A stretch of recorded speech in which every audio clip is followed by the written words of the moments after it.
خلیفہ کے ہم ہیں خلیفہ ہمارا، وہ دل ہے ہمارا آقا ہمارا، ہمارا ہمارا خلیفہ ہمارا، وہ دل ہے ہمارا آقا ہمارا، وہ دل ہے ہمارا آقا ہمارا۔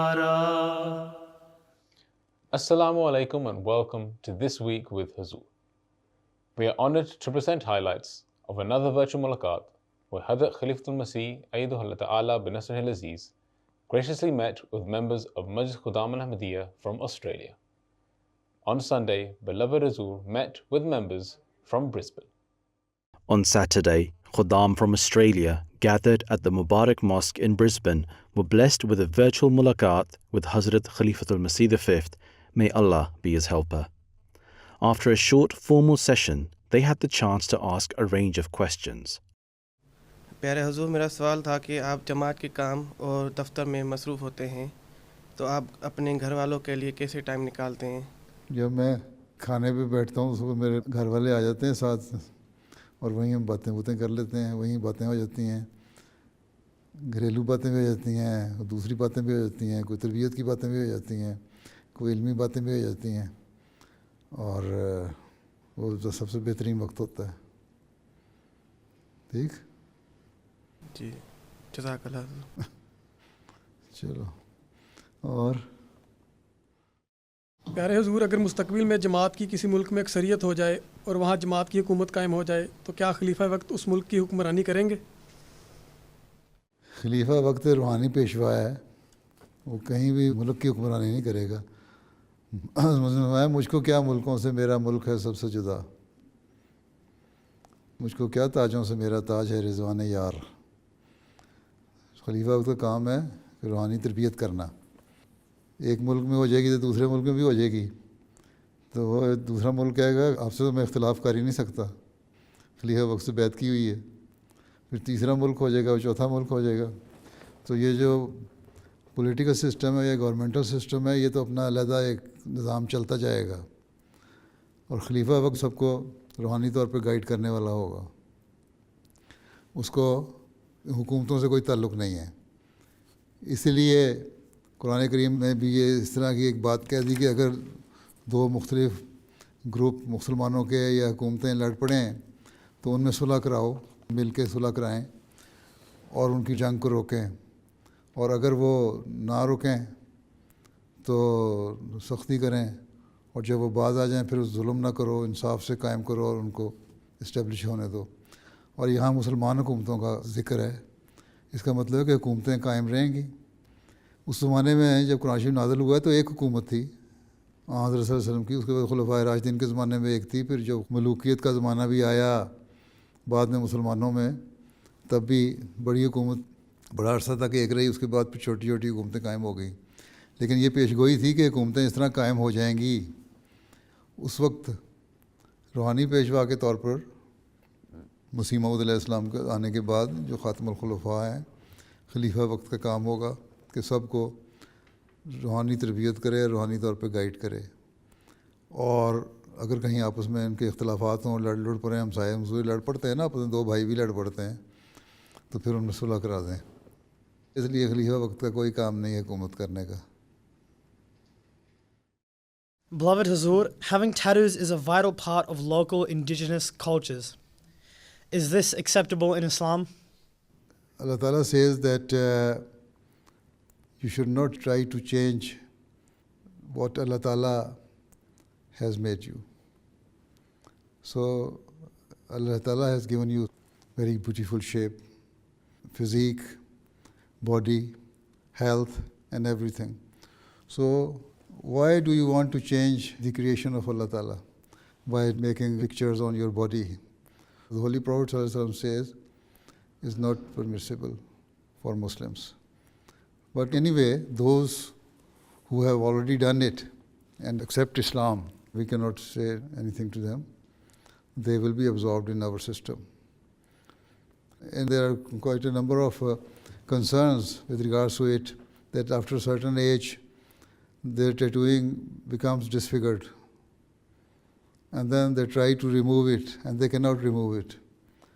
There are certain type of tattooing which is permanent, and sometimes it is temporary.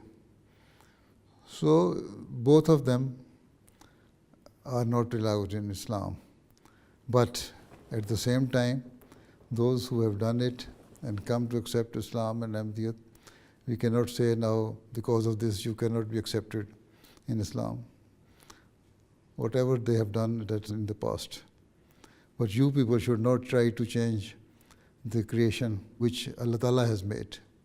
We should accept as we have been created by Allah Ta'ala. Right?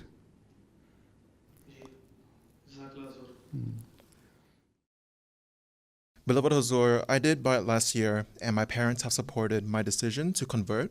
But they have also explained that they personally don't see themselves joining Islam. I would like to have an Ahmadi Muslim family in the future, and would like your advice on how I can educate my parents on my beliefs to avoid future disagreements. You see, when you marry an Ahmadi girl and you have your children and you are living in an environment or in a vicinity where your parents also live, then instead of confronting them directly on small petty issues, you just tell them that the basic morals are the same between us. We say that we should worship God. We say that we should show good morals towards each other. We should refrain from all the bad things. And even if your parents are not Ahmadi, they will agree with this. And the environment is also influencing your children if you are not properly conscious about their training. Right? So you will have to take special care. How can they be brought up? In an atmosphere where they know about their religion. So you will have to be practicing Muslim first. Your wife shall have to be practicing Muslim. This is the basic requirement. And in this way you will set your example before your children. Okay? And then also teach them, train them what is Islam and why we are Muslim. And if they ask you that why our grandparents are not Muslims, then you can tell them that Allah Ta'ala says there is no compulsion in religion, so whichever religion they chose, they have adopted that one. But whatever we feel is good, we have chosen that religion. And also tell them that why we have chosen this religion, why we like Islam. So in this way, you can train your children. And at the same time, you tell your parents about the beauties of Islamic teachings. And when they know the beauties of Islamic teachings, then they will always try to listen to what you are saying. When they see there is some significant change in you, and you are somehow different from that of your previous life, then they would know that our son is going on the right path.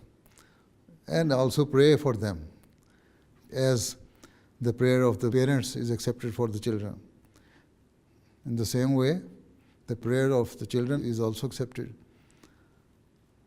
if they are praying for their parents. So pray for them, that Allah Ta'ala also open their hearts and they accept Islam. But you will have to reform yourself first. You have to be practicing Muslim. And then show your example before children. And then at the same time, teach them. Or you will have to work hard for that. Otherwise, not only your parents, but the environment will also influence your children. They will deviate from the basic teaching of Islam. Right? Sayyidi, my question is, what can we do to bridge the generation gap which is causing problems for families and Jamaat alike? From the very childhood, you have to train your children. Tell them what is religion, why you are an Ahmadi Muslim.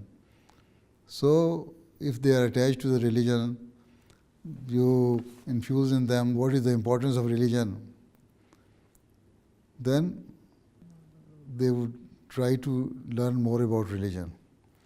And when they are learning about religion, despite the fact there is a generation gap, they will try to practice their religion and learn more about their religion. So one thing is that you must attach them with your religion. And that is only when you are training them, as I have already said, setting your own example before them. You see, they are educated when they ask you some question. Instead of saying that, no, don't ask us, it is against the teaching of Islam. No, Islam says you must ask question and you have to satisfy them. If you don't have the knowledge with regards to your religious matter, then you can ask your murabbi that kindly answer the question of my son or daughter or my children. And if the question is related to any worldly thing, how can we reconcile the worldly thing with the religion? Then you have to read some books and tell them to read it. And in the Jamaat literature, there are books which can answer your question. So this is how you can fill your generation gap. But there should be very friendly interaction between you and your children. Nowadays, this is the habit, and it's a good habit of the children, that they ask why. And you have to answer why. Whether it is with regards to their religious question or any worldly question. Right? For that, you will have to increase your own knowledge as well. Don't just put your whole weight on the shoulder of the Jamaat. You will have to bear it yourself. Assalamu alaikum warahmatullahi wabarakatuh, pyare Huzoor. My question is, how can I become what the promised Messiah alayhi salam expects me to be? You offer 5 daily prayers fervently. Pray to Allah Ta'ala that Allah Ta'ala make you up to that standard which was expected by the Prophet Muhammad Islam for his Jamaat. Read the Holy Quran. Know the meaning of the Holy Quran. Find out the do's and don'ts given in the Holy Quran and try to practice that. Try to read whichever available literature there is with regards to the teaching of Prophet Muhammad. So this is how you can meet the expectations of the Prophet Muhammad and be a good Ahmadi Muslim. Right? Okay. Some Khuddam get married to non-Ahmadi girls, which may result in future generation also getting married outside of Jamaat. How we can protect ourselves from this? If you want to save your future generation, and if you want that your future generation is attached to the Jamaat and the true teachings of Islam, then first thing is that you yourself should try to increase your religious knowledge. You yourself should know what religion is. And then you should also know that what should be your preferences. Right? If your preferences are only of the worldly desires, then this will be the result. What some of the boys are doing, that they are trying to get married outside the Jamaat. If your preference is religion, and that's what you say in your pledge, that I will give precedence to my faith over all worldly things, then you should see to it that you should marry with an Ahmadi girl. This is why the Holy Prophet ﷺ has said, even in the previous Mualqat I said the same thing, that you try to get married with a girl because of her beauty, because of her wealth, because of her family status, but you should give preference to those girls who are pious and are religious minded, and those who are spiritually good. So if boys give preference to such type of girls, then girls will also try to be pious, and they will try to increase their religious knowledge. And this is how you can save your progeny, your future generation. First thing is that whenever you are going to get married, you first see that for the marriage, only worldly desire should not be your preference. You should consider so many things: your religion, your environment, your position, and never forget about your future generation. This is why during the khutbah of the nikah, the verses we recite, one of the verses says that you must see what you are sending in front of you for your future. And that is how are you going to train your children. If your wife is not religious minded, she has different religion, she has different concept about religion, she is spiritually not up to the standard, then your generation will also spoil. Not only when you are marrying outside the Jamaat, but even within the Jamaat, you should try to find out the girls which are good natured and pious and of religious mind. So this is how we can protect our future generation. Okay? प्यारे हजूर, आजकल लोग कर्ज लेकर घर की और कारोबार की अशिया ख़रीदते हैं, जैसे कि गाड़ी, फर्नीचर और दीगर सामान वगैरह। इसी तरह कुछ अहमदी अहबाब बतौर फाइनेंस ब्रोकर इस तरह के कर्ज दिलाने का कारोबार करते हैं। तो क्या ये दोनों तरीक़ जायज़ हैं?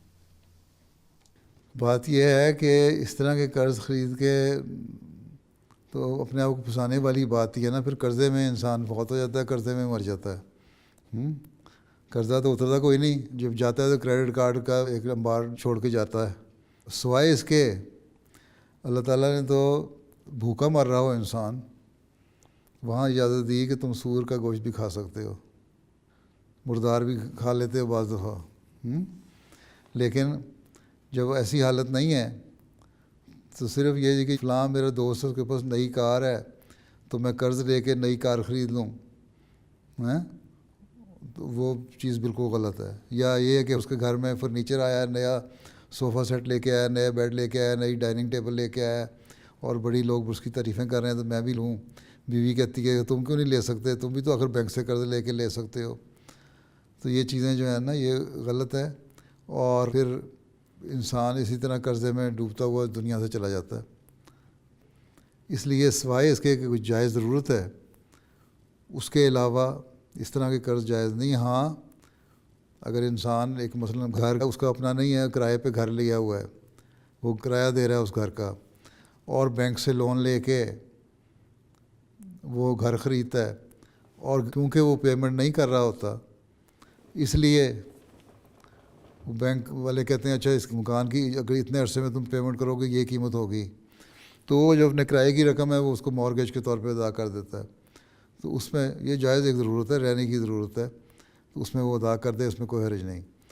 इसी तरह अगर किसी सस्ती कार से या सस्ते फर्नीचर से गुजारा हो सकता है तो फिर ज़रूरत क्या है कि बिला वजह अपने वो कर्ज़े में डालने की और फिर सूद पे कर्ज़ा देना। तो इन चीज़ों के लिए सूद तो वैसे ही इस तरह हराम है, इसके बगैर गुजारा भी हो जाता है। घर में ये है कि आप किराया बैंक को दे रहे हैं कीमत लगाने की वजह से, गो एक लिहाज से ये भी जायज़ है। हज़रत मुस्लिम अलैहि सल्लम ने लिखा है मसलन कि अगर कोई शख्स कीमत मुकर्रर करता है किसी चीज़ की इतनी और कहता है अगर तुम इतने महीने के बाद अदा करोगे तो इसकी कीमत इतनी होगी, वो उस हद तक जायज़ है। लेकिन ये देखने वाली बात है कि ज़रूरत क्या है। अगर सिर्फ़ दुनिया दिखावे की ज़रूरत है तो नाजायज़ है, अगर घर की ज़रूरियात को पूरा करने के लिए ज़रूरत है तो फिर वो जायज़ बन जाती है। इसलिए आजकल के जो सिस्टम है बैंकिंग का वो भी इतना अपसेट हो गया हुआ है। हज़रत मुस्लिम अलैहि सल्लम ने फरमाया कि ये भी ज़ेरो ज़बर हुआ है, इसको नए इज्तिहाद की ज़रूरत है।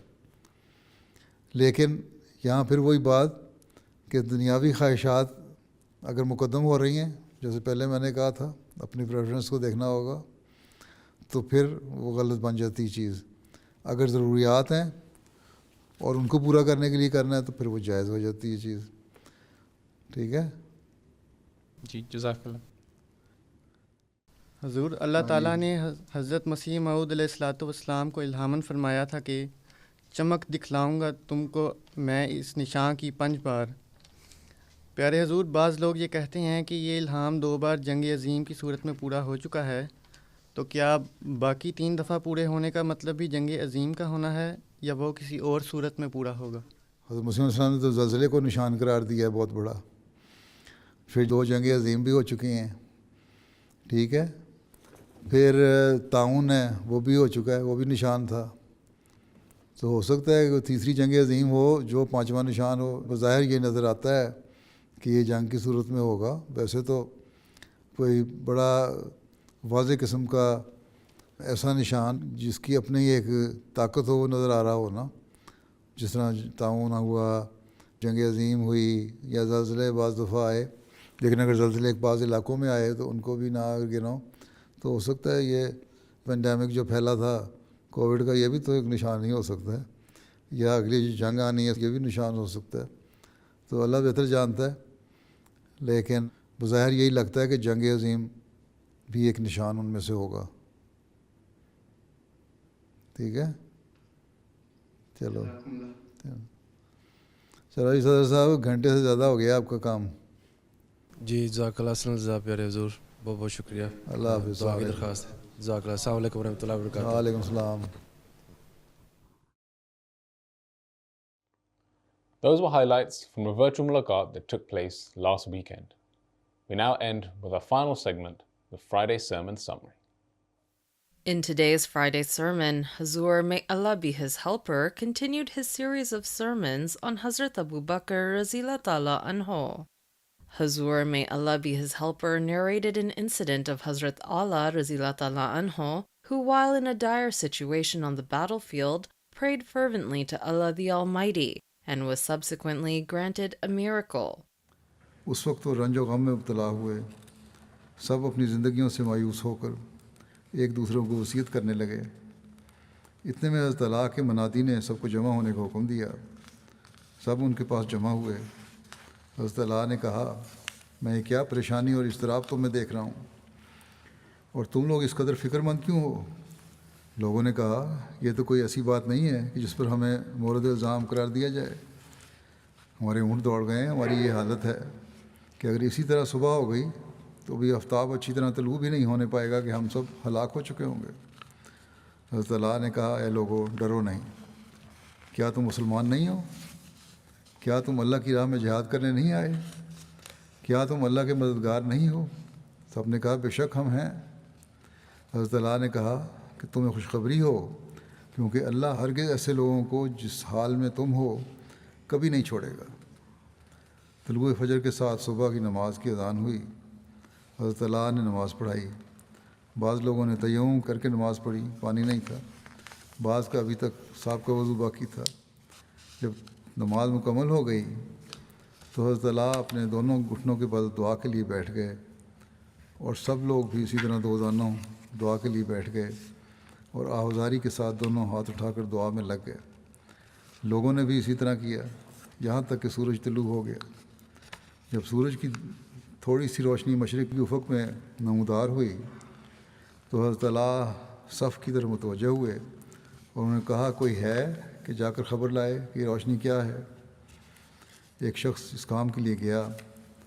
اس نے واپس آ کر کہا کہ یہ روشنی محض سراب ہے. جہاں روشنی پڑی وہاں چمک پیدا ہو رہی تھی، وہ پانی نہیں تھا بلکہ سراب ہے. حضرت اللہ پھر دعا میں مصروف ہو گئے. دوسری مرتبہ پھر وہ روشنی نظر آئی. دریافت کرنے پر معلوم ہوا کہ سراب ہے. تیسری مرتبہ پھر روشنی نمودار ہوئی. اس مرتبہ خبر دینے والے نے آ کر کہا کہ پانی ہے. حضرت اللہ کھڑے ہو گئے اور سب لوگ بھی کھڑے ہو گئے اور پانی کے پاس پہنچے. سب نے پانی پیا اور غسل کیا. اس دن وہاں کوئی چشمہ پھوٹ پڑا تھا. ابھی دن نہیں چڑھا تھا کہ لوگوں کے اونٹ ہر سمت سے دوڑتے ان کے پاس آتے ہوئے نظر آئے. وہ ان کے پاس آ کر بیٹھ گئے. ہر شخص نے اپنی سواری کو پکڑ لیا اور ان کے سامان میں سے کسی کی کوئی چیز بھی ضائع نہیں ہوئی. تو دعا کا یہ معجزہ وہاں ہوا کہ پانی بھی اللہ تعالیٰ نے نکال دیا, اونٹ بھی واپس آ گئے, لوگوں نے ان کو بھی پانی پلایا, پھر دوسری مرتبہ خوب سیر ہو کر پانی پیا خود بھی, اور ان کو جانوروں کو بھی پلایا اور اپنے ساتھ پانی کا ذخیرہ بھی لے لیا. تو اس طرح کے معجزات بھی صحابہ کے ساتھ ہوتے تھے جو اللہ تعالیٰ کی خاطر مہمات پر نکلتے تھے.